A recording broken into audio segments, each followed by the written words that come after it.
Hey, what is up, YouTube? What is up, Christian Theology family? So we have a pastor that might have killed his wife and told the whole congregation about it. We not sure though. I'm not sure. I heard about the story. We're gonna break it down in this video. Guys, if you like the content, hit the subscribe button. It helps the channel grow. You know that. You know how YouTube works. So hit the subscribe button, bro. Hit the subscribe button. Let's get straight to the video though. So get one.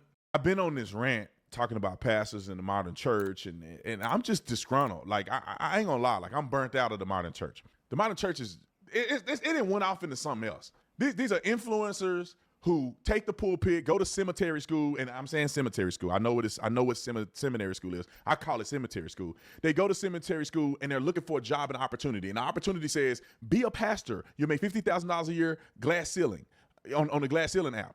You go and you do that, and you start a church and you perform, and you look at ways to water down stuff to get more and more people. And then you got a big crowd, and then you're a celebrity pastor, and you sell DVDs, and you drive a Rolls Royce to church, and this, not every preacher. Your preacher is doing it right. Your neighbor, they preach bad. But this is what has come to the church, and therefore you see situations like this popping up. And so I got an article, and this is just a video I'm gonna play here in a second, but I got an article that I want to kind of read through with you guys, because there's a lot of context here that I think may not be spoken for, but I'm gonna try to speak for it. That's why y'all came here. So you don't have to do all this research, I'll do it for you. So let's get to the news article here. It's News Nation has an article that we found, and it's talking about this particular situation. Of course, the pastor got up and told the congregation about his wife's suicide. He said it was a suicide. He said it was self-inflicted. It happened in North Carolina, which is in a state north of where he lives, because he lives in South Carolina in Myrtle Beach. But the family is saying, wait a minute, y'all need to look into this. They don't believe that she actually killed herself in North Carolina. Now, he's claiming that she had mental health issues. That could be the case. Maybe she didn't. Women are crazy. Unless y'all may not believe that, but women are crazy. But this woman may not have been crazy. And the way he went about doing it, and I'm gonna show the video that shows that, but she filed multiple times for legal separation from this gentleman. She actually filed and received, she filed for divorce in October of 2023.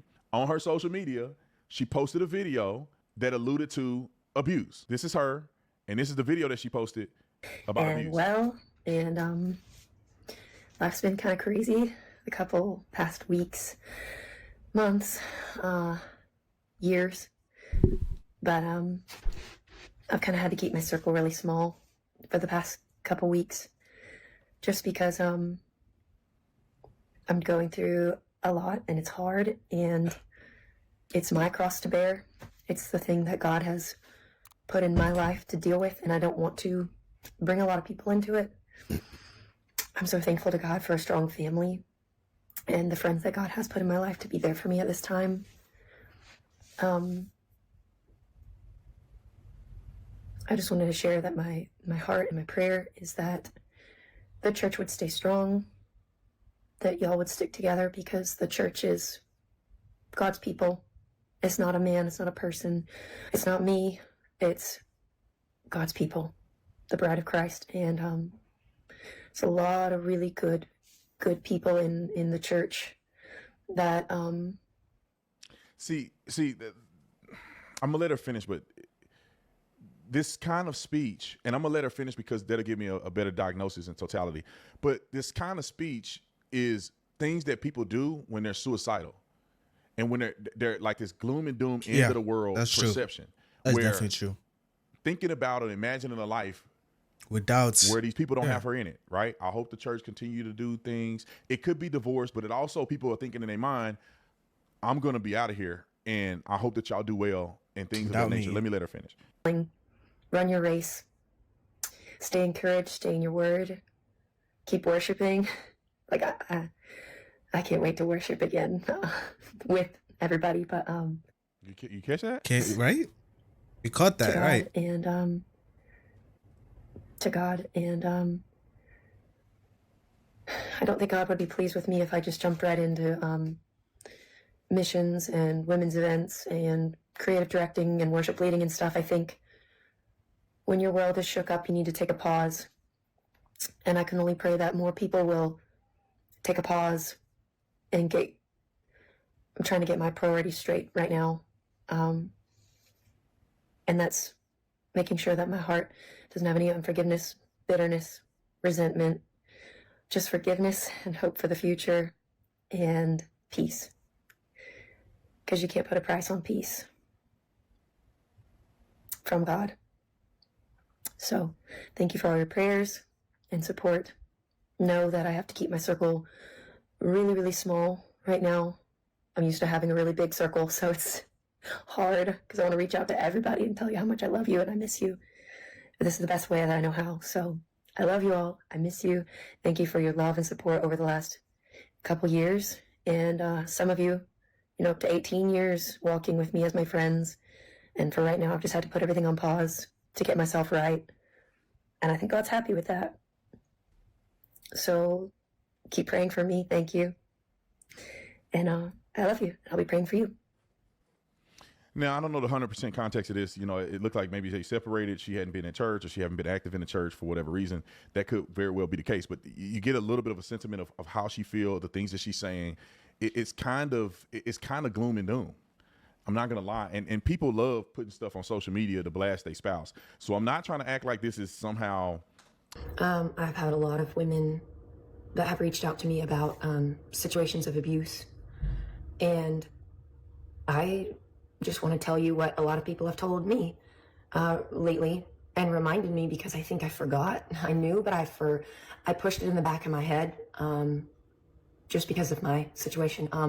But you are the bride of Christ. Before anybody else's bride, male or female, doesn't matter. It doesn't matter what gender you are. Abuse is abuse. And you are the bride of Christ. And my Bible says that he took all the abuse. Hey, what is up, YouTube? What is up, Christian Theology family? So this story is about the pastor's wife that committed suicide. So now Robeson County Sheriff Office. All right, there we go. So yeah, it's been ruled as a suicide, and this is the evidence proof of them ruling it as a suicide.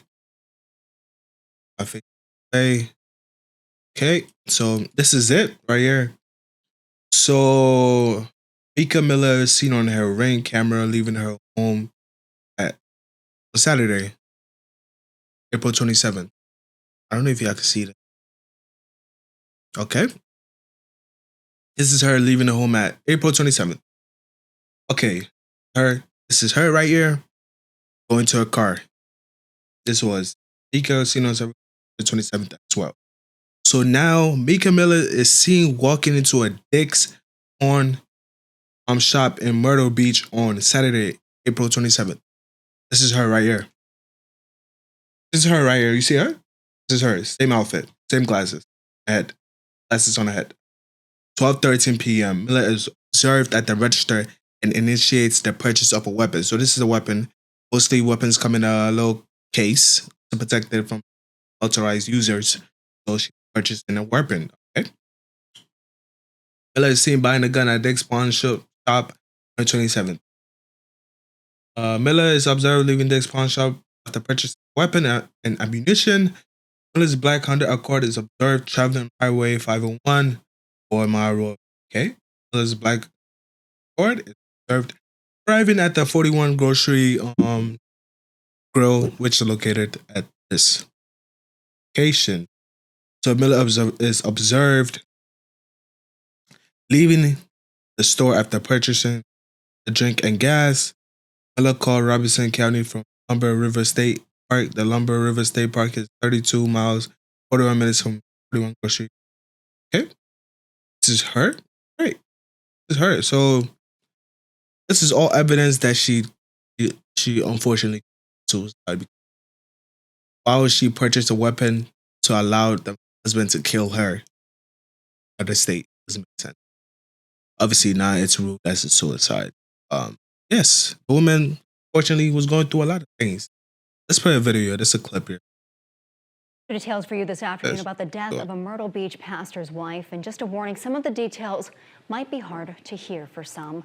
The Robeson County Sheriff's Office says investigators ruled the death of Micah Miller as a suicide. While WBF News policy is typically not to report on suicides because of the heightened community interest, we wanted to share the information from the Sheriff's Office. Deputies found Miller's body at the Lumber River State Park on April 27th. Officials say 911 dispatch got a call just before 3 that afternoon from a woman asking if her phone could be located because she was going to kill herself and wanted her family to be able to find her body. They say they were able to track Miller's actions that day through surveillance video, which included buying a gun and ammunition at a pawn shop in Myrtle Beach. Miller was married to John Paul Miller, who was a pastor at the Solid Rock Church in the Market Common. Oh. RP to her, man. Sad case, man. You never know. Everybody's going through stuff, but we never know. We never know. We can never know, man. All we can do is pray for everybody, pray for each other, people in Christ. I don't know. I don't know if she was really a Christian. We don't know, but I don't think so. I don't think God will allow you to kill yourself. I don't think so. I don't know where she's going. Hopefully she's in heaven if she is truly saved. See you guys on the